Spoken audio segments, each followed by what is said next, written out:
Hi everyone, this is Chris from A Bar Above, and what we're going to be doing today is creating some seasoned salts and sugars for cocktails, so stay tuned.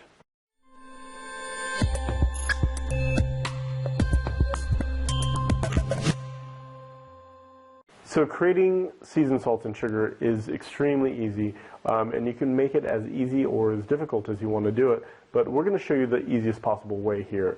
Now the easiest possible way is to start with dry ingredients. So you get dried herbs, you get dried spices, and that's your base. You grind them down to a fine powder, and you just basically incorporate them with your salt or sugar, whichever direction you want to go. So that's what we're going to be doing today. I actually have some basil. I'm going to grind it down to a much finer powder and incorporate it with some salt for a nice, beautiful basil salt. So the only specialized piece of equipment that you're going to need is a coffee grinder. I think I actually picked this up at either a yard sale or a thrift store when I was looking at glassware.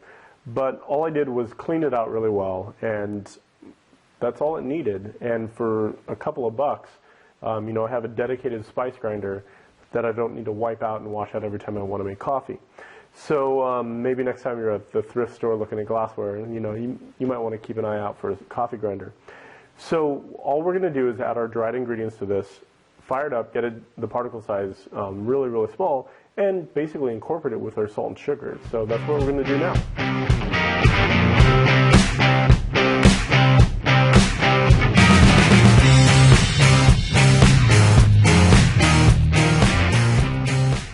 So we're pretty much done. We've ground the basil down to a pretty fine powder.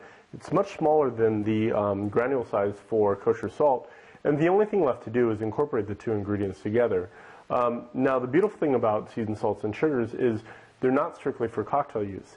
So for example, if you're making a caprese salad, you can sprinkle this basil salt right over the top of it, or incorporate it with other foods like a grilled steak or grilled shrimp or whatever you want to do.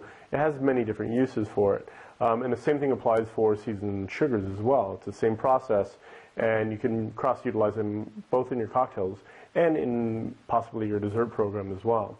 So, like I said, the only thing left to do is incorporate the two ingredients together.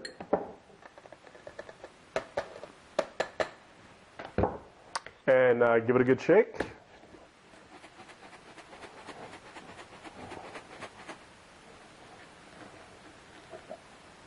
Yeah, that's pretty much it.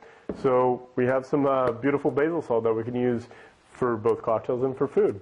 So I hope you guys found this interesting, and we'll definitely have some more videos here in the future. But until then, I hope you guys have a great shift, and cheers. If you enjoyed this video, subscribe to our YouTube channel, find us on Google+, or visit us at abarabove.com.